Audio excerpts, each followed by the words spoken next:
ჩემს ამბიონს დავიწყებ ბიბლიით.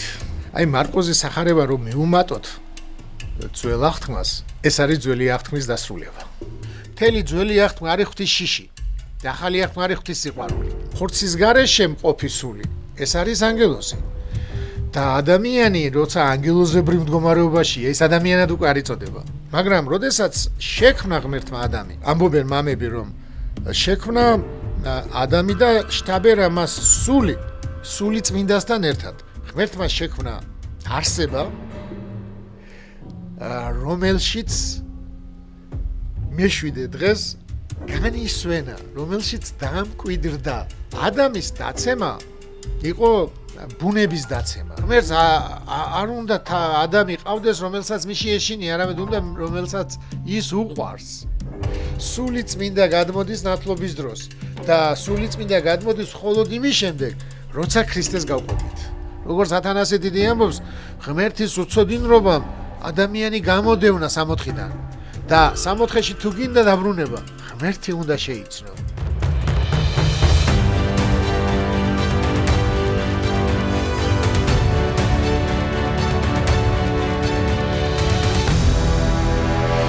მოგესალმებით ყველას დროების YouTube არხიდან. დროების სტუდიაში ვიწყებთ ჩემი აზრით ძალიან საინტერესო და ამავე დროს ძალიან მნიშვნელოვანი საგანმანათლებლო პროექტის ჩაწერას, მომზადებას თქვენთვის, რომელიც უკავშირდება ქრისტიანობის, როგორც რელიგიური მოძღვრების, როგორც უზარმაზარი სარწმუნოებრივი მემკვიდრეობის და ცოცხალი მემკვიდრეობის შინაარსის, მისი რაობის, მისი არსის ახსნას. გეტყვით გულწრფელად და გამოგიტყდებით, რომ ჩემი დიდი ხნის ოცნება იყო, მქონოდა შესაძლებლობა მესაუბრა ადამიანთან, რომელსაც შეუძლია არა მხოლოდ დაინტერესებული მრევლისთვის, არა მხოლოდ რელიგიების ცოდნით დაინტერესებული ადამიანებისათვის, არამედ იმ ადამიანებისთვისაც, რომლებიც ჯერ კიდევ არიან ძიებაში, რომელთაც აინტერესებს ქრისტიანობასთან დაკავშირებულ კითხვებზე პასუხების პოვნა, გვესაუბრა კვალიფიციურად და ამავე დროს გულიანად სარწმუნოებაზე. ამ ციკლს გაუძღვება არქიმანდრიტი დოროთე ყურაშვილი, რისთვისაც მას მართლაც განსაკუთრებულ მადლობას ვუძღვნით და ეს არის ის შემთხვევა, როდესაც მე ვიქნები, ესე ვთქვათ, მხოლოდ ამ სტუდიაში გამოვხატავ ამ ჩემს გულწრფელ მადლიერებას. მე ვიცი, რომ ძალიან ბევრი ადამიანი საქართველოში და მის ფარგლებს გარეთ, მათ შორის უცხოეთში მცხოვრები ქართველები, ყველას ვისაც შეუძლია ქართულ ენაზე მოისმინოს, აღიქვას, გაიაზროს გადაცემები, თუმცა აქვე წინ გაუსწრებ მოვლენას და ტექნოლოგიები ისე ვითარდება, ამაო რომ მე ძალიან სწრაფ მომავალში არ გამოურიცხავ, რომ ჩვენ შევძლებთ ამის სხვა ენებზე თარგმნასაც და გახმოვანებასაც, შესაბამისად ეს კონტენტი, ეს შინაარსი არ იქნება განკუთვნილი მხოლოდ ქართულენოვანი მაყურებლისთვის, თუმცა უპირველეს ყოვლისა ჩვენ რა თქმა უნდა ქართულენოვანი მაყურებლისთვის ვიწყებთ ამ ციკლის ჩაწერებს. თავად გადაცემის კუჩი შეამჩნევდით, რომ ჩვენ ერთ-ერთ მთავარ ამოცანას წარმოადგენთ, ვისაუბრებთ ალბათ ყველაზე უფრო რთულ მოვლენაზე, ადამიანის მიწიერ ცხოვრებაში გაიაზროს მისი არსი, მისი დანიშნულება, მაგრამ ვისაუბრებთ ამაზე მაქსიმალურად მარტივად. სიმარტივე არ ნიშნავს გამარტივება სიტუაციის, ნიშნავს ისეთი ფორმითა და შინაარსით არტიკულაციას, მიტანას საზოგადოებისადმი, რომ ჩვენ ყველას გაგვიადულდეს ამის გაგება. გაგების ნაწილი იქნება შეკითხვები, რომელსაც ჩვენ დროთა განმავლობაში დროების გვერდზე მივიღებთ ჩვენ მსმენელებისგან, მაყურებლისგან და ამასაც ვპირდები წინასწარ, რომ თავად ამ გადაცემების ციკლი, თემატიკა ამავე დროს მაქსიმალურად იქნება ორიენტირებული იმაზე, რომ ეს კითხვები უპასუხოდ არ დარჩეს. თუმცა არის მნიშვნელოვანი ღერძი, რომლის თაობაზეც ძალიან წყობრი წარმოდგენა ჩამოყალიბებული აქვს მამა დოროთეს, მისი სამღვდელო გამოცდილებითაც, მრევლთან ურთიერთობითაც, საბერო გამოცდილებითაც და მე მინდა სანამ ჩვენ დღევანდელი პირველი გადაცემის ძირითად თემაზე წავიწყებთ საუბარს, მასაც ვთხოვო ორიოდე სიტყვით შეაფასოს ამ ციკლის მნიშვნელობა და ის თუ როგორ ხედავს ის მის გაგრძელებას. მოგესალმებით, მადლობა და დიდი მადლობა ამ ციკლისთვის. რადგან მე ჩემი მთელი ცხოვრების არსით მხოლოდ ეს მატკბობს, ეს სიამოვნებს, რომ ვისაუბრო ქრისტეზე და ვისაუბრო ქრისტიანობაზე, ვისაუბრო ქრისტიანულ საფუძვლებზე და თქვენ ეს შეამჩნიეთ და ამიტომაც შემომთავაზეთ ეს გადაცემა, რადგან ეს გადაცემა მე ვფიქრობ, რომ არ იქნება წარმავალი, არ იქნება დროზე დამოკიდებული, რადგან ბიბლია და სახარება განსაკუთრებით არის უდრო, არის მთელი კაცობრიობის არსებობის მანძილზე ეს სიტყვა არ დადუმდება და მადლობა რომ მომეცით იმის საშუალება ვისაუბროთ იმაზე, რაც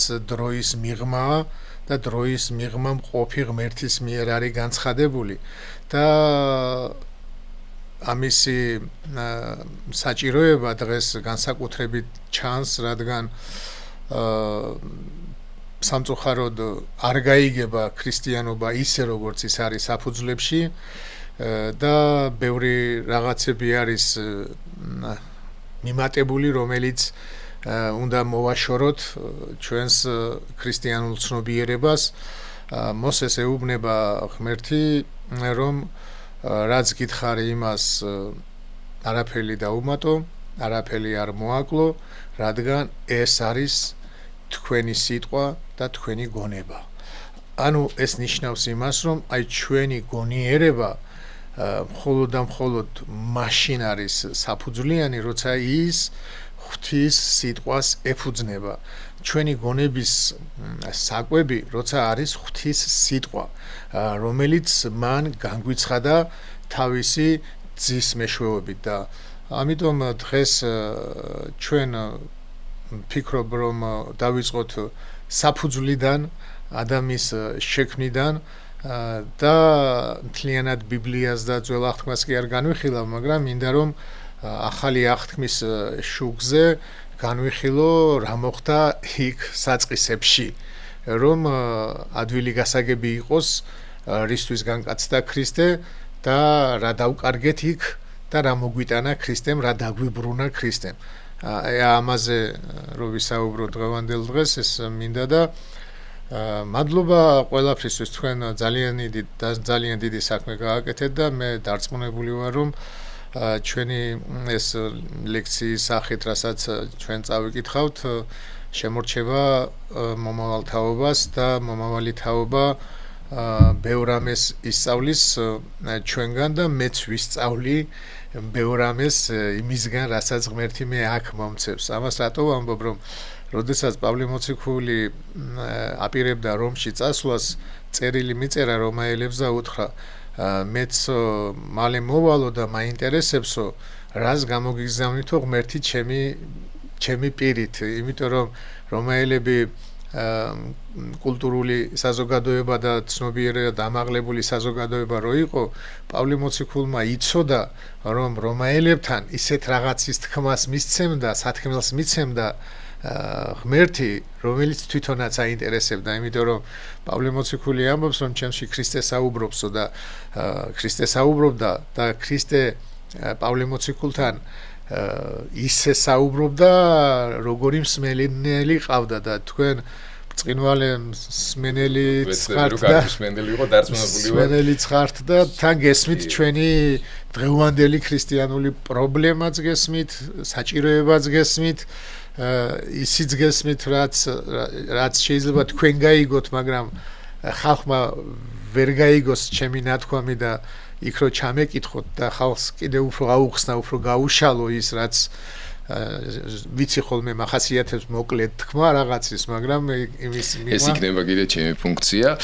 ვეცდები რომ ამ ხრივ დაგვეთა ჩვენი საზოგადოების მაქსიმალურად შევასრულო და აქვე სანამ დაიწყებთ, მაყურებელს უნდა უთხრა წინასწარ, რომ ამ გადაცემას ექნება სისტემური ხასიათი, სისტემატურად, ანუ კვირაში ერთხელ ჩვენ მოგახსენებთ ამის თაობაზე, გავავრცელებთ ინფორმაციას, დროის კვირის ერთსა და იმავე დღეს, საღამოს ერთსა და იმავე დროს დაიდება მორიგი გადაცემა, რომელსაც ჩვენ ყოველდღიურად მომამზადებთ თქვენთვის. ახლა უკვე ამბიონი, მამა დოროთეს ამბიონი ყველა დარქვია, ამ გადაცემას ამბიონი თქვენთვის დაგვითმია და ველით ინტერესი დღევანდელი საუბრის თემას. ესეთი ამბიონი ჯერ არ მქონია და გახარებული ვარ, რადგან ეს ამბიონი არის ჩემთვის ყველაზე საინტერესო, ყველაზე სასიამოვნო და ამ ჩემს ამბიონს დავიწყებ ბიბლიით. მინდა განმარტო, რომ არსებობს ძველი და ახალი აღთქმა, რასაც მთლიანობაში ბიბლია ქვია და ბიბლია არის წიგნთა კრებული. როდესაც ამ წიგნს გადავშლით, ჩვენ დავინახავთ, რომ ძველი აღთქმა მთავრდება წინასწარმეტყველებით და ახალი აღთქმა აწერია ქრისტეს შობის შესახებ მოთხრობილს და ადამიანებს გონიათ, რომ ძველი აღთქმა იქ მთავრდება და ახალი აღთქმა იწყება ქრისტეს შობით. და სინამდვილეში ესე არ არის. მეც ასე მეგონა რომ დაგიმალოთ. დიახ, სინამდვილეში ესე არ არის. ახალი აღთქმა არ არის ქრისტეს შობა. ქრისტეს შობა არის ძველი აღთქმის ნაწილი. აი პეტრე მოციქული იყო ებრაელთა მორწმუნე ერის, რჩეული ერის მოციქული. პავლე იყო წარმართთა მოციქული. და პეტრეს ქადაგება ჩაიწერა მარკოზმა, მისმა მოწაფემ. და მარკოზის სახარება მთავრდება ორიგინალში. მთავრდება იქ, სადაც წერია, რომ დედებმა ნახეს ცარიელი საფლავი და ქრისტე რო ვერ ნახეს, ანგელოზებმა უთხრა, რომ არ არის აქა და ესენი შეშინდნენ და გაიქცნენ. აი ესე მთავრდება მარკოზის სახარება. აი მარკოზის სახარება რომ მიუმატოთ ძველ აღთქმას, ეს არის ძველი აღთქმის დასრულება. ანუ ქრისტეს განკაცება ეს იმიტომაც ეკუთვნის ძველ აღთქმას, რომ ის პირველი აღთქმა, რომელიც 64-ში აღუთქვა ღმერთმა ადამიანს, რომ მოვა ის, ვინც გველს გაუჭეჭყავს თავს, იმის მისაღებად ამზადებდა ამ ერს, რომ ყველა ელოდა, რომ მოვიდოდა ის, ვინც გამოიხსნიდა თავის ერს.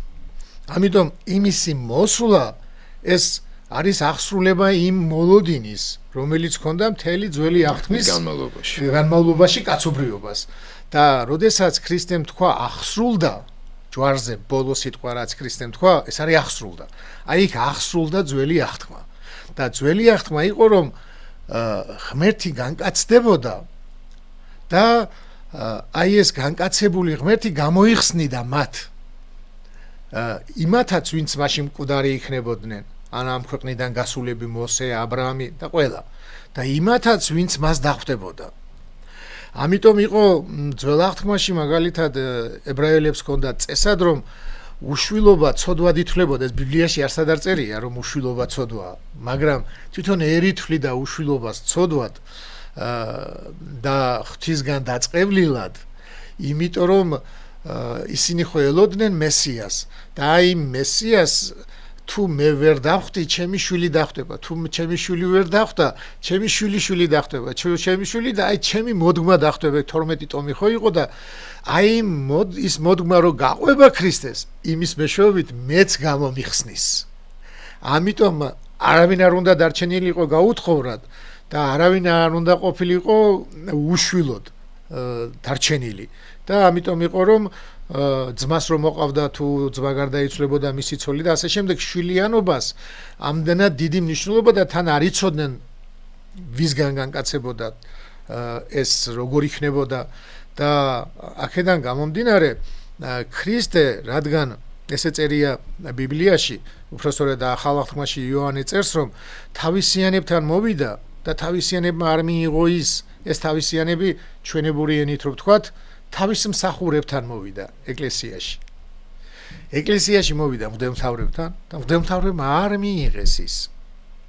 ეგ არის ყველაზე თავარი რატო გაიყო ძველი და ახალი აღთქმა იქ რომ მიიღო იმ ეკლესიას ქრისტე იქ არ გაიყოფოდა ძველი აღთქმა იმიტომ რომ იმათვის მოვიდა და რადგან არ მიიღო ჯვარცმის დროს კრესაბმელი ორად ჩამოიხიაო და იქ ორი აღთქმა იწყება მეორე აღთქმა ანუ ძველი დარჩა და ახალი იწყება ქრისტეს ჯვარცმის შემდეგ. აი ამას რატო ხსნი რომ ძალიან მნიშვნელოვანია, იმიტომ რომ ჩვენ არ ვიცით რა არის ახალი აღთქმა. ანუ ახალი აღთქმა თვითონ ნიშნავს შეპირებას. რა შეგვპირდა ჩვენ ღმერთი ახალ აღთქმაში. აი ეს როცა გვეცოდინება რა შეგვპირდა მაშინ ჩვენ უკვე გვეცოდინება რა არის შეპირებული და მივიღეთ თუ არა ის გვაქვს თუ არა ის შეპირება თუ მოვტყუვდით. ამიტომ დავიწყებ ძველით რაც მოხდა ადამიანთან. პირველ რიგში ადამიანის შექმნა ხდება ერთდროულად ღმერთმა მიწისაგან აიღო და შთაბერა სული ნესტოებში ჩაბერა სული სიცოცხლისა. აი ეს სიცოცხლისა ძალიან საინტერესო არის რომ სიცოცხლის იმიტომ წერია რომ ადამიანი ცალკე არსება არ იყო. აი თქვა მაიმუნივით რო ეცხოვრა და მე სული ჩაედგა ღმერთს ესე არ ყოფილა. ეს ხორცი ჩვენი სხეული ამ სულისთვის შეიქმნა. ამიტომ ამბობს სიმონ ღვთისმეტყველი რომ როცა ადამიანი კვდება წყვეტს არსებობას. ეს ძალიან ესეთი მნიშვნელოვანი სიტყვაა რომ როგორ შეიძლება წყვეტდეს არსებობას, მაგრამ ადამიანად არსებობას წყვეტს.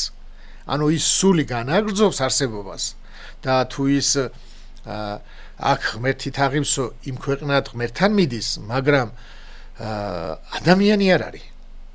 იმიტომ რომ ადამიანი არის სულის და ხორცის ერთობა და ხორცის გარეშე მყოფი სული ეს არის ანგელოზი. და ადამიანი როცა ანგელოზებრივ მდგომარეობაშია, ის ადამიანად უკვე არ იწოდება. იწოდება ანგელოზებრივ მდგომარეობაში სული და ამიტომ არის ნათქვამი, რომ ყველა წმინდანი მოელის თავის ადამიანობას აღდგომისას, ყველას დაუბრუნდება თავისი სხეული და ყველა გახდება ისევ ადამიანი. იმიტომ რომ ჩვენ ადამიანობა მოგწონს. ჩვენ ადამიანობით ვართ მეფეები სამყაროსი და ადამიანობის გარეშე ჩვენი სულები იმ ქვეყნიური სულები ამ ქვეყანას ვერ ეხებიან, ვერა ვართ ადამიანები, ვერ ვადამიანობთ როცა მოკვდება ადამიანი. რაც შეეხება ადამიანის შობას ეს ძალიან საინტერესოა აი ღმერთის მიერი ისა როგორია, აი როგორ შექმნის ადამიანს და როგორ ქმნის ძალიან საოცრება. აი მაგალითად ადამი ხო მიწისგან შეიქმნა. ევა არ შექმნილა მიწის, ევა შეიქმნა ნეკნისგან. და განსხვავებულია მიწისგან შექმნილი. ანუ განსხვავებული ადამიანი კი არ არის, მაგრამ განსხვავებულია მიწისგან რო შექმნა, განსხვავებულია ნეკნისგან რო შექმნა და განსხვავებულია კიდე ის მესამე შობა, რომლითაც ჩვენ ყველანი ვიბადებით. რომელიც არის ქრისტემდე ყველა ამით იბადებოდა და ნუ დღესაც ჩვენ ამით ვიბადებით ქრისტეს გარდა. რომ ადამისა და ევასგან ვიბადებით ყველანი, ხო? ეს არის მესამე დაბადება. აი მეოთხე დაბადება არის სულიწმინდისაგან და ქალწულისგან. სულიწმინდისგან და მარიამისგან, სადაც კაცი არ მონაწილეობს. ეს არის მეოთხე დაბადება, განსხვავებული და ახალი. და მეხუთე დაბადება ეს არის როცა ჩვენ წყლით და სულიწმინდით ვიბადებით ნათლობის დროს. მეექვსე დაბადებას ეძახიან როცა ადამიანი კვდება და სული შორდება და სული გადადის მეშვიდე დღეში განსვენების მდგომარეობაში და ხორცი მიდის საფლავში. ეს არის მეექვსე დღეს ხო მორჩა ღმერთი ყოველივეს ქმნას, ხო?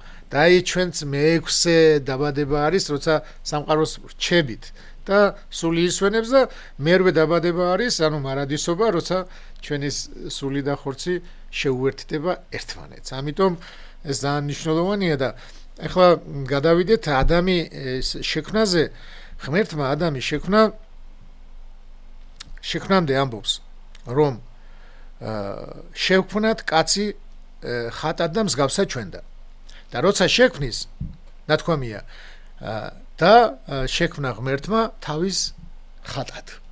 ანუ თავში ხატად და მსგავსად არის და მე არის შექმნა ხატად და მსგავსად არ წერია. იმიტომ რომ ხატად შექმნილი, აი ჩემებურად რო გითხრათ, ღმერთმა შექმნა თავისი თანამოზიარე ღმერთი, რომელიც თავის შექმნაში ღმერთთან ერთად მიიღებდა მონაწილეობას. შემოქმედებით პროცესში მონაწილეობს. აი ეს შემოქმედებითი პროცესი არის მსგავსება. ანუ ღმერთს რო დასრულებულად ხატად და მსგავსად შეექმნა, მაშინ თავისუფალი არ იქნებოდა ადამიანი. სრულყოფილი იქნებოდა. სრულყოფილი იქნებოდა, რომელსაც არ აექნება. და ეს უკვე სრულყოფილი არ არის. ანუ ადამიანს თავისი ნებით უნდა მონდომებოდა, რომ მასთან ერთად, ღმერთთან ერთად შეექმნა თავისი თავი ღმერთით. ღმერთით შეექმნა თავისი თავი ღმერთად და ამიტომ იქნებოდა ხატიც და მსგავსიც თანამოქმედი, თანახელოვანი, შემოქმედი იქნებოდა ღმერთთან თავისი თავის. და ეს ვერ მოახერხა. მაგრამ როდესაც შექმნა ღმერთმა ადამი, წერია რომ ამბობენ მამები რომ შექმნა ადამი და შტაბერა მას სული წმინდასთან ერთად. აი ეს სული შტაბერვაც ძალიან საინტერესოა, რომ ვიღაცები რაღაც გაუაზრებლად ამბობდნენ რომ თავისი ნაწილი შტაბერაო, ღმერთი ნაწილებად არ იყოფა და სული არ არის, ადამიანის სული არ არის ღმერთის ნაწილი. ეგ შეუძლებელია, იმიტომ რომ ღმერთი ნაწილად რომც იყოფოდეს, მაშინ ადამიანი არა მადლით ღმერთი, არამედ ბუნებით ღმერთი იქნებოდა და ბუნებით ღმერთისთვის არ არის შესახსენებელი. ღმერთობა და ბუნებით ღმერთი არასოდეს არ დაეცემა. ამიტომ ის არის შექმნილი, ოღონდ შექმნილი ადამიანის სული, არა ამ ქვეყნიურისაგან, ანუ ამ ქვეყნიურად არის საგნები სქელი და წვლილი. ანუ წვლილს ეძახიან, მაგალითად სქელი არის მიწა, წვლილი არის წყალი, მასზე უფრო წვლილი არის ჰაერი, მერე ეთერი და ასე არაფრისგან არ არის, რაც კი მიწიერია, რაც კი ფიზიკური სხეულია, არაფერ ფიზიკურს არ ექვემდებარება ადამიანის სული. შექმნილია ოღონდ არა მიწიერით და ეს არა მიწიერი სული არის მოთავსებული მიწიერ ჭურჭელში, რასაც ადამიანი ქვია, მაგრამ ღმერთმა ეს მოათავსა თავის სულთან ერთად, სული წმინდასთან ერთად. ეს არის ძალიან მნიშვნელოვანი. როდესაც ღმერთი ქმნის ადამს და ევას, ქმნის ნახევარ ადამიანს. არც ერთი ადამიანი არ არის სრული. თლიანი. ადამიანი არის ნახევარი. ამიტომ ქვია ქართულად რო ვამბობთ მეუღლეზე რომ ჩემი მეორე ნახევარი. ანუ ჩემი მეორე ნახევარი, ანუ ცალცალია ადამიანი. ცალცალი. და ამიტომ წერია რომ როცა დაქორწინდებიანო, შეუერთდებიანო და ერთი მთლიანი ხორცი ხდებაო. ანუ ადამი ხედავდა რომ ერთი მთლიანია ყველაფერი. ერთ სულსაც ნიშნავს ეგ ერთ სულს არ ნიშნავს, არა. ანუ მხოლოდ ერთ ხორცს. ხო, აი ერთ ხორცს ნიშნავს და ერთ სულს ნიშნავს ღმერთთან. იქამდე მივდივარ რომ სულიც ნახევარია. სულს სქესი არ გააჩნია. ანუ ქალის სული ქალობრივი სქესის და კაცის კაცობრივი ესეთი არ არის. სული ერთია, მას სქესი არ გააჩნია, მაგრამ იმ გაგებით რაც დღეს ხდება, ანუ ქალის სქესივით არის მიმღები. აი მაგალითად კაცი ხო გამცემია და შვილის მატარებელი არის დედა, ხო? ქალი. მიმღები. აი ესე ნაყოფის მიმღებია ქალი და მატარებელი. ასევე ჩვენი სული არის ნაყოფის მიმღები. და როცა ის ღვთის ნაყოფს მიიღებს, მაშინ არის მთლიანი. და ღმერთის გარეშე სულიც არის ნახევარი. ანუ სული წმინდასთან ერთად შტაბერა ნიშნავს რომ სული წმინდასთან ერთად არის სრულყოფილი ადამიანი. სხვანაირად ადამიანი სრულყოფილი ვერაფრით ვერ იქნება. ანუ სრულყოფილება ეს არის რომ ხორცი არის სულის სამკვიდრებელი, ჭურჭელი, სული არის სული წმინდის სამკვიდრებელი. და ეს სამი ხორცი ადამიანის სული და სულიწმინდა არის სრულყოფილება. სამებასავით სრულყოფილი ხდება ადამიანი, როცა მასში ღმერთი იმკვიდრებს. და როდესაც ადამი შექმნა და მას სულიწმინდასთან ერთად, სულიწმინდა შტაბერა სულთან ერთად, მიცა სიტყვა ღვთისა. უთხრა, ასე გააკეთე, აი მოსეს სიტყვები რო ვთქვი, რომ ეს არის შენი აზრი, ღვთის სიტყვა, რაც მე გითხარი, ეს არის შენი აზრი და შენი გონება. ანუ ღვთის სიტყვა იყო ადამიანის აზრი და ადამიანის გონება და ადამიანის გონიერება. მან იცის. და სიმონ ღვთისმეტყველი ამბობს, საერთოდ ისეთი დიდი მამა ზოგჯერ იტყვის ისეთ რაღაცას, რომელსაც წავიკითხავ, ვიჯერებ, მაგრამ არ მესმის. აი მაგალითად ეგეთ რაღაცა წავიკითხე ადრე სიმონ ღვთისმეტყველთან, რომ ადამიანო ღმერთი იყო და არ იცოდაო. ეს დავიჯერე, მაგრამ ვერ გავიგე. ეხლა რაღაცნაირად ბოლომდე ეხლაც არ მესმის, მაგრამ აი ადამიანში სულიწმინდა ღმერთია, გამხტობილია, ერთადერთი ნებელობა დარჩა, რომ განავრთოს. რომ არა ის ისე არ არის. ესმით? და ადამი არის სულიწმინდის ჭურჭელი და სიტყვა მასშია.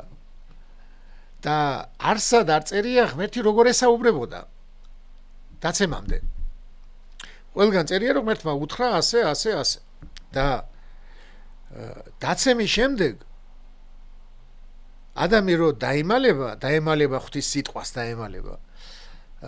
ადამ სადახარ და შენ რომ მიმოდიოდიო სამოთხეშიო, აი მაშინო შენი ხმა რომ მესმაო, შემეშინდა და დავიმალეო. ესე იგი დაცემა იყო აი ამ ღვთის ჭურჭელს მოშორდა სულიწმინდა და მოშორდა სიტყვა ღვთისა. იმიტომ რომ უარყო სიტყვა ღვთისა და მიიღო ბოროტის სიტყვა. დაიჯერა რომ ღმერთი ატყუებდა. ანუ ღმერთი დაინახა არასწორად, ღმერთი რომელიც მასშია და რომელშიც არის თვითონ დაინახა არასწორად, სიტყვა რომელიც ღმერთმა მისცა, ეს სიტყვა არ დაუჯერა და უჯერებს ეშმაკს გველის სახით გამოცხადებულს, რომ ღმერთმა ის იმიტომ აუგრძალა, რომ ეს რო შეჭამა ღმერთებივით გახდებიან. ღმერთია უკვე და რას გახდება? პირიქით, აი ზუსტად იქ შენ მატყუებ. მე ხო ვიცი რომ მატყუებ. და ადამმა იცოდა რომ ის იტყუებოდა. ევა მოტყუდა. ამას ამბობს პავლე მოციქული, რომ კაცი კი არ შეცდაო, ქალი შეცდაო. და ევა მოტყუდაო და ადამმაო, აი ეს ავგუსტინეს აქ, ადამმაო ის მოტყუებულიო, არ დატოვო მარტო და იმიტომ შეჭამაო. ავგუსტინე ამბობს, მარტო არ დატოვო. სოლიდარული დარჩა. სოლიდარობა და თან არ ეგონაო, ესე მძიმე თუ იქნებოდა ღვთის განაჩენიო. ხო და მოკლედ მეშვიდე დღეს განისვენა როცა ამბობენ, ეს ნიშნავს იმას, რომ ღმერთმა შექმნა არსება, რომელშიც მეშვიდე დღეს განისვენა, რომელშიც დაამკვიდრდა, რომელშიც განისვენებს ღმერთი. და აი ამ არსებამ უარყო მასში განსვენებული ღმერთი, მასში დამკვიდრებული ღმერთი და მოშორდა ღმერთს. ღვთის ჭურჭელი გახდა ბოროტის ჭურჭელი და მოკვდა სულით. აი ნახევარი სული რო გეუბნებით, რომ ღმერთის გარეშე რო ნახევარი ხდება, ანუ უნაყოფო ხდება. აი ეს სული დარჩა ცარიელი ღვთისგან. ეს არის დაცემა. და ეს არის წინაპართა ცოდვაც. და აი ქრისტე რო ამაყლდა. დაჯდა მარჯვენით მამისა, ხო? დაჯდა მარჯვენით მამისა. დაჯდა ის არა როგორც ღმერთი, მამის მარჯვენით და მამის თანაარსია, ერთარსია, ხო? მაგრამ დაჯდა როგორც კაცი. და მარჯვენა იმიტომ არის ნათქვამი, რომ მარჯვენა მოქმედებას ნიშნავს. მოქმედებას. და აი ეს მოქმედება უნდა გაეკეთებინა ადამიანს. ადამი იყო იქ. მარჯვენით მამისა, ადამი უნდა მჯდარიყო. და ადამმა რახან ეს ვერ მოახერხა და ღმერთი მოშორდა. ეს გააკეთა ქრისტემ, განკაცებულმა ღმერთმა და მას გადაეცა მთელი მართლობა. ადამი ხო მეფედ არის შექმნილი. და ის მეფე არის ქრისტე კაცი. არა როგორც ღმერთი, არამედ კაცი, რომელიც ქრისტემ შეიერთა. და აქედან გამომდინარე, ეხლა რა გააკეთა ქრისტემ? აი რა, ამდენს იმიტომ ყვები, რომ ჯერ ერთი საინტერესოა უნდა ვიცოდეთ, მაგრამ წინაპართა ცოდვა. აი წინაპართა ცოდვას ეძახიან, რომელიც მიეტევება ნათლობითო. ადამის დაცემა იყო ბუნების დაცემა. ეხლა ჩვენ რო ვეცემით, ჩვენ რაც არ უნდა მოგშორდეს ღმერთი, ჩვენი ბუნება არ იცვლება. და ჩვენი შვილების ბუნება სხვანაირი არ იბადება. ეს ადამი იყო შუაში მყოფი ადამი, რომელიც გამხთობისა და დაცემას შორის იყო, სიკვდილსა და სიცოცხლეს შორის იყო, და მის ნებაზე იყო სიცოცხლე მარადიული, მის ნებაზე იყო რომ მოკვდებოდა. და რახანის სული გაშორდა, სულით მოკვდა. აი ამას რომ მიიღე მოკვდებიო, სიმონ ღვთისმეტყველი ამბობს, ადამიანმა იცხოვრა 930 წელი გამოდევნიდან. მანამდე რამდენ წელს ცხოვრობდა სამოთხეში, ეს არავინ არის, შეიძლება 10000 წლის არის. ადამი სამოთხეში ეს არავინ არის, ეს ერთი დღე კი არ ყოფილა. იმიტომ რომ იქ ერთი დღეც რო არის, ნათქვამი, ერთ დღეს ეს შექმნა, მეორე დღეს, აი მაგალითად ჩვენ დღეს აღვიქვამთ მზის ჩასვლა ამოსვლით. და მზის შექმნა ბიბლიაში წერია მეოთხე დღეს. მანამდე წერია დღე პირველი, დღე მეორე და რა იყო ის დღე მაშინ მზის ჩასვლა ამოსვლა დროის აღრიცხვა. ხო, დროის აღრიცხვა თუ მზის წასვლა და ჩამოსვლით არის, ამოსვლა, ანუ დედამიწის ბრუნვი თუ არის ეს მზის ისა დღის ციკლი, მაშინ ის პირველი დღე რა იყო, როცა მზე არ იყო. ხო და ამიტომ ის პირველი დღე, ახლა ჩვენი გაგებით რომ ერთ დღეს რო ვამბობთ, ეგ დღე არ არის. ერთი დღევით 1000 დღევით არცა ერთი დღე დავით მეფეს აქვს ნათქვამი. ამიტომ ის ადამი რამდენ წელს ცხოვრობდა სამოთხეში. ჩვენი გაგებით მილიონობით. ხო, შეიძლება მილიონი წელი იყოს, იმაგას ვერ გავიგებთ, იმიტომ რომ იქ არ ბერდებოდა ადამიანი და ის იყო სრულყოფილი. ამიტომ მოკლედ ადამი რომ დაეცა და განშორდა, მისი შთამომავლობა იბადება იმ ბუნებით, რა ბუნებისაც იყო ადამი გამოდევნიდან. და რა იმ ბუნებით, რა ბუნებისაც იყო სამოთხეში. ამას ნიშნავს დაცემა. და ამას ნიშნავს, რომ ჩვენ დაცემულები ვიბადებით. ანუ ბავშვი რო იბადება, ხშირად ვიღაცას გონია, რომ ის არის ცოდვილი და ცოდვა ჩაიდინა და რაღაც. არა. აი როგორ სული მოშორდა ღმერთს. აი ესევე სული ღმერთს მოშორებული იბადება ნებისმიერი. ადამიანის ცოდვიდან გამომდინარე. ადამიანის დაცემიდან გამომდინარე. ანუ ადამიანის ცოდვა კი არ გადმოდის, ბუნება გადმოდის. შედეგი გადმოდის. და ეს შედეგი არ გადასულა მხოლოდ ქრისტესთან. და რატომ? იმიტომ რომ ქრისტე არის ერთადერთი უცოდველი, ანუ დაბადებით უცოდველი, თორე უცოდველი რომ მერე ცოდვა არ ჩაუდენია, რა თქმა უნდა, მაგას არავინ არ იტყოდა, რომ ცოდვა არ როგორ ჩაიდენდა ქრისტე ცოდვას, ხო? მაგრამ დაბადებით უცოდველი.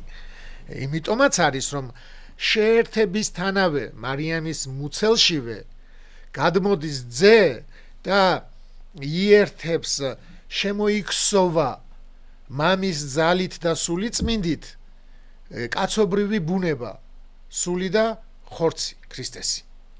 და ის მუცელშივე ღმერთს შეერთებული, ანუ ღმერთს შეერთებული, მე ხო ვამბობ, რომ ღმერთს მოშორებული იბადება. ღმერთს მოშორებული როგორ დაიბადება და ღმერთს შეერთებული იბადება, სული და ხორციც. ოღონდ ხორცი დატოვა ადამის დაცემის შედეგად მიღებული, დაწყევლის შედეგად, ადამიანის დაწყევლის შედეგად მიღებული ხორცის მდგომარეობა და არა განუმხტობელი. ის განმხტობელი იყო, ანუ ღმერთს შეერთებული იყო. შეერთებიდანვე ხორცი, ქრისტესი. მაგრამ შედეგი დაიტოვა, ეს შედეგიც დაიტოვა იმისთვის, რომ იმ ჯერ ერთი ჩვენთვის ეჩვენებინა, რომ იმ ხორცში ეცხოვრა რა ხორცშიც ჩვენ ნებისმიერი ვცხოვრობთ და იმ ხორცში მომკვდარ, იმ ხორცით მომკვდარიყო, მოკვდავი ხორცი მიიღო, რომ როცა ადამიანმა სული დაუთმო სამოთხეში, ქრისტეს სულს ვერ დაუთმობდა, სულით ვერ მოკვდებოდა, ის ღმერთს შეერთებული და ამიტომ მას უნდა შეძლებოდა ხორცის დათმობა. თუ ხორციც უკვდავი იქნებოდა, ეშმაკს ვერაფერს ვერ დაუთმობდა და არ გამოჩნდებოდა ეშმაკის ბოროტება. თუ როგორ უნდა მას სიკეთის მოკლა. აი მაგალითად ადამიანთან არ გამოჩნდა. ეშმაკი რო ბოროტია და რატომ? ეშმაკი იტყვის, აი ღმერთი რომ მოთხოვს პასუხს ეს რა გააკეთეო, ხო მოთხოვა. ხო და ეშმაკი იტყვის რომ მე უბრალოდ შევთავაზე და ემა მიიღო. პასუხისგებლობას გადა. ხო, გადადის იქეთ. მან მიიღო, მე ხوار დამიძალებია. მე შევთავაზე. მან მიიღო. ანუ დამნაშავე ეს არის. ხო? ხო და ანუ ქრისტესთვის რაც არ უნდა შეეთავაზებინა, ქრისტე ხო სულით ვერ მოკვდება და არ მოკვდება, იმიტომ რომ ღმერთს შეერთებული არის დაბადებიდანვე და ამიტომ უტოვებს მამები ამბობენ სამჭედურს ეძახიან, აი რითაც თევს იჭერენ, რომ ეშმაკი დაეჭირა, ამიტომ მიიღო ის უძლური ხორცი და ქრისტესთან გამოჩნდა რამდენად ბოროტია ეშმაკი. აი რა გააკეთა ქრისტემ ისეთი, რომ მოკლა. ანუ სასიკვდილოდ მეძებთო, რა გავაკეთეო, თუ ცოდვა ჩავიდინე, მითხარითო. ებრაელებს რო ეუბნება, აი რა გააკეთე, ხო არაფერი არ გაუკეთები, მაშინ რატო კლავს? ანუ ეშმაკი კი არ კლავს, მაგრამ ეშმაკი აკვლევინებს თავის მსახურებს. და აკვლევინებს და გამოჩნდა რომ ის ბოროტია და ქრისტე ამბობს ერთგან რომ მოდისო ამ სოფლის მთავარიო, რომელიცო ჩემში ვერაფერს ვერ პოვებსო. ეს ნიშნავს რომ აი ყველა ადამიანში ეშმაკი რაღაცა ფეხის დასადგამს პოულობს. ქრისტეში ვერაფერი ვერ იპოვა. გარდა იმისა რომ ის მოკვდავია. გარდა იმისა რომ მისი მოკლა შეიძლება. ამაში გამოვავლინა მისი ეშმაკისეული ბუნება. ამაში გამოვავლინა. რისი აღქმის უნარი ჩვენ ადამიანებს გვაქვს. ნუ სხვაგვარად შეიძლება ისევე ვერ დაგვენახა შეგვემჩნია, როგორც დაუშვათ ადამიანის ისტორიის შემთხვევაში. დიახ და აი ამას ხო დავასრულებ და მე კიდევ ისა ანუ ნათლობის დროს აი პეტრე მოციქული რო ამბობს რომ თავისი სხეულით აზიდა ჩვენი ცოდვები ჯვარზე. ეს ბევრს ანუ ისეთი არასწორი გაგება აქვთ რომ ჩვენ ყველა ცოდვა მოგვეტევა რასაც ჩავიდენთ მაგას არ ნიშნავს ეს არ ნიშნავს იმას მე რა ცოდვა ჩავიდინე ის აზიდა იქ მე რო ჩავიდენ მხვალ ისიც აზიდა მაგას არ ნიშნავს ანუ როგორც მოვყევი ადამიანის ცოდვა რა იყო რომ ღმერთი მოშორდა და ადამი ღვთის ჭურჭელი არ არის უკვე და ეს წინასწარმეტყველებიც უკვე მათში ღმერთი ვერ მკვიდრობდა ღმერთის სიტყვას აძლევდა მოსეს ენახებოდა ესაუბრებოდა მაგრამ ის ღვთის ჭურჭელი მაინც ვერ ხვდებოდა იმიტომ არასწორად იცოდნენ ღმერთი და ღმერთის შიში იყო უკვე რაც ეშმაკმა დანერგა მთელი ძველი აღთქმა არის ღვთის შიში და ახალი აღთქმა არის ღვთის სიყვარული ანუ ძველ აღთქმაში ღმერთი მიუკარებელია მაგალითად კიდობას ეკარება ერთი შესაწევნელად ურემი გადმობრუნდება გადმოიხრება და არ დავარდესო კიდობანია და ყუზია ხელ შეაშველებს და მოკვდება ადგილზე დავით მეფის მხედართმთავარი ადგილზე მოკვდება და იმდენად საშიშია ეს კიდობანი რომელშიც ღმერთი მკვიდრობს კიდობანში მკვიდრობს ღმერთი ესე უთხრა სოლომონმა რომ ინებე ჩვენში დამკვიდრება და აი ეს საშიში ღმერთი განკაცდა ქრისტე რომელშიც არის დამკვიდრებული მთელი სისავსით ღვთაება და ეს საშიში ღმერთი ხდება შეიძლება მისი ცემა შეიძლება მისი შეფურთხება შეიძლება მისი ჯვარცმა ანუ მისი შეხებით არ კლავს და აქ ვლინდება შენი ბოროტება როცა ღმერთის გეშინია და იმიტომ არ აკეთებ იქ არ არის სიყვარული იქ არის შიში და ღმერთს არ უნდა მოშიში ყავდეს ვერ ეყოლება მოშიში ანუ მოშიში ხო იყო ადამი შენი ხმის გავიგე შემეშინდა და დავიმალე აი ეს შეეშინდა და რო დაიმალა იმიტომაც გამოდევნა და ღმერთს არ უნდა ადამი ყავდეს რომელსაც მიში ეშინი არამედ უნდა რომელსაც ის უყვარს აი გრიგოლ ღვთისმეტყველს აქვს ნათქვამი რომ საოცრება არისო ერთადერთი რაც ღმერთმა ადამიანს მისცა ხომ 1000 ნიჭებია მაგრამ ამ 1000 ნიჭებიდან ყველაზე უდიდესი ნიჭი არის ის რომ ადამიანს მისცა იმის ძალა რომ მან შეიცნოს შემოქმედი ღმერთი შეიცნოს ღმერთი გაიგოს და აი ეს ვერ მოახერხა ადამიანმა და ამიტომაც ღმერთი შორდება და ადამი შეშინებული არის სამოთხეში და ეს შეშინებულმაო არ შეჭამოსო სიცოცხლის ხე და გამოაგდეს 60-დან. და ეს შიში ქონდა ყველას. ღვთის შიში ყველას. და ამ შიშით ვერავინ ვერ შედიოდა უკვე 60-ში. თორე ახლა წარმოიდგინე რომ მე ზოგჯერ რომ ფიქრობდი რომ მოსე რომელიც ღმერთს იხილავს და ჯოჯოხეთში მიდის. 60-ში ვერ შედის. და არათუ მოსე იოანე ნათლიმცემელი რომელიც არის როგორი უდიდესი ქრისტეზე უფრო დიდი მოღვაწეა გარეგნულად. ესე აფასებდნენ ებრაელები რომ არ ჭამსო არ სვამსო. ქრისტე ამბობს თვითონ იოანეზე ამბობთ რომ არ ჭამს არ სვამსო და ეშმაკიეო მასში. ხო და ჩემზე ამბობთ რომ ჭამსო და სვამსო და მე ბაჟეებთან და იმათთან არისო და რა გინდათო თქვენ გაერგვიეთო და ამიტომ იოანე ნათლისმცემელი ჯოჯოხეთში წავიდა რომელმაც ქრისტე მონათლა.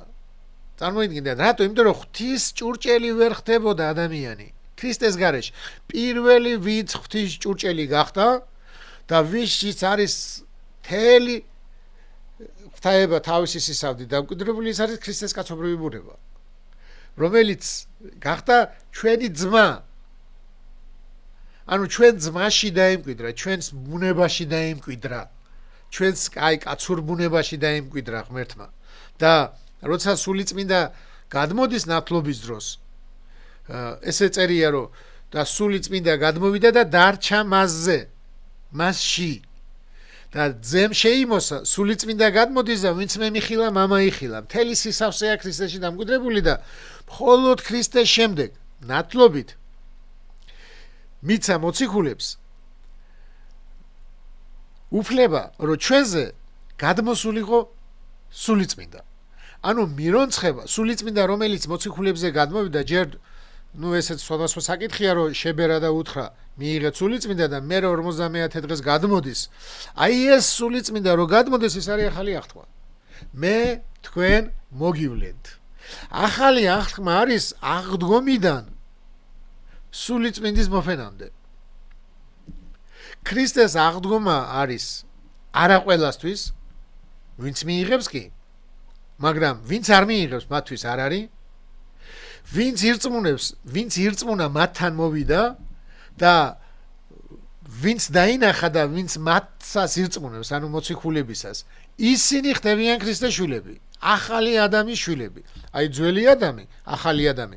და ამიტომ ქრისტემ ადამიანი გახადა ისევ ღმერთის ჭურჭელი, ღმერთი დაუბრუნდა ადამიანს. სულიწმინდა გადმოდის ნათლობის დროს და სულიწმინდა გადმოდის მხოლოდ იმის შემდეგ, როცა ქრისტეს გავყვებით. ანუ ნათლობა ორად იყოფა. პირველი არის ქრისტესთან ერთად კვდებით ცოდვისთვის და ცოცხლებით ქრისტესთვის. ამას ამბობს პავლე მოციქული ჩვენ რომლების მოუკვდით ცოდვას. და აი ეს მოვლენა არის იმ მოვლენის აღდგენა რაც მოხდა ადამიანთან. ღმერთის მოშორების სიკვდილის, სულიერად სიკვდილის ხელახალი განახლება სიცოცხლით ადამიანის. ამიტომ ქვია განახლება ადამიანი აღადგინა ქრისტემ სიტყვით, განწმინდა სიტყვით და ამ სიტყვით განწმენდილ ღვთის სიტყვით განწმენდილ პეტრეში, ღვთის სიტყვით განწმენდილ იოანეში, მერე პავლეში და ყველაში იმკვიდრებს სულიწმინდა. და ეს სულიწმინდა არის რომელიც ამ სიტყვას გასწავლის კიდევ. ამას განგიმარტავს, ღვთის სიტყვას განგიმარტავს და ადამიანი ხდება ნათლობით ღვთის ჭურჭელი და ეს არის სულის აღდგენა. თუმცა ხორცი ისევ აღუდგენელი რჩება, როგორც ქრისტემ მიიღო. იგივენაირად აღუდგენელი რჩება და როგორც ქრისტე მთელი სისავსით ამ აღუდგენელში გულისხმობა იმ თვისებებით, რა თვისებაც ქონდა ადამიანს დაცემიდან, აი ამ თვისებებით იცხოვრა და ამ თვისებებით ცხოვრობ ჩვენ, მაგრამ ჩვენი სულის აღდგომა ხდება აქ. აი აღდგომა მომავალში იქნება აი საყოველთაო აღდგომა არ არის სულიერად, ყველა სულიერად ვერ აღსგება. საყოველთაო აღდგომა არის ყველა აღსგება ხორცით. მაგრამ ვინც სულით არ აღსგება აქ, ვინც სულიწმინდას არ მიიღებს და ვინც სიტყვას არ გაყვება, ის ვერ აღსგება სულით. ხორცით აღსგება, მაგრამ ის ხორცი და სული შეუერთება ერთმანეთს და იქნება ღმერთის გარეშე ნახევარი. ანუ იმ სისავსეს ვერ მიაღწევს, რასაც ადამიანი აღწევს ღმერთთან ერთად. რა ვიცი, რამე ხო არ გამომჩა. არა, მე მგონია რომ ძალიან ნათლად და საინტერესო დაახწერეთ ძველი აღთქმის ეს გარკვეული მემკვიდრეობა ახალ აღთქმაში. აი, ცოდვა აზიდა ჩვენი, ეს ნიშნავს ზუსტად აი ამ ცოდვას, ღმერთს მოშორებულობას, ღმერთის უცოდინრობას. ჩვენ ჯვარზე დავინახეთ ღმერთის სიყვარული, როგორ უყვარვართ ღმერთს. აი ის საშიში ღმერთი, როგორ დაითმინა, რომელიც ისეთი საშიში ღმერთია, რომ კიდობანს ეკარება და კუდება, აი ეს ღმერთი უფლებას აძლევს ბოროტს, რომ აცვან, აფურთხონ, მოკლან. და ამით კაცობრიობას უჩვენებს, რომ თქვენ როცა ამას გიშვებიან, მე თქვენთან თუ ვარ, შეიძლება ეს გაგიკეთონ, მაგრამ მე თქვენთან ვარ. ანუ ჩვენ ეფრემ ასური ამბობს, რომ ჩვენო ჯვარი დაგვაკავაო ხელშიო. რა დაგვიტოვაო ქრისტემო? ჯვარიო. ღმერთი, სულიწმინდა და ამქვეყნიურად ჯვარი. ამიტომ როცა ადამიანი დაინახავს ქრისტეს ჯვარცმას, აი ჩვენ რო ჯვარს ვატარებთ, აი ხშირად ამბობენ რომ ჯვრის ეშინია, ჯვრის კი არ ეშინია, ფორმის კი არ ეშინია, ეშმაკს. შეუძლებელია ფორმის ეშინოდეს ან მასალის, ან ვერცხლის, ან ხის, არა. ეშმაკს ეშინია რომ ჩვენ ჯვარცმულში მოგებულს რო ხედავთ. აი ხო ვამბობთ რომ ქრისტე ჯვარს აწვეს და იქ გამოჩნდა მისი ღმერთობა, რომ მან მოიგო. მე ვძლიე სოფელს ამბობს ქრისტე და აი ამის შემდეგ ხედავთ რომ ჯვარს აწმევენ. და ესე იგი ჯვარცმით ძლია სიკვდილით ხედავთ რომ სიკვდილი დაამარცხა. აი ამის დანახვის ეშინია. ჯვრის ეშინია ნიშნავს რომ ჯვარზე რაც მოხდა ამის გააზრების ეშინია. როცა მე გავიაზრე რომ ჯვარცმული მოგებულია და როცა მე არ მეშინია უკვე ჯვარცმის, იმიტომ რომ ჯვარცმული მოგებულია და მოგებულის გვერდით ვარ, აი ამის ეშინია. და ამით გადმოდის ჩემზე სულიწმინდა.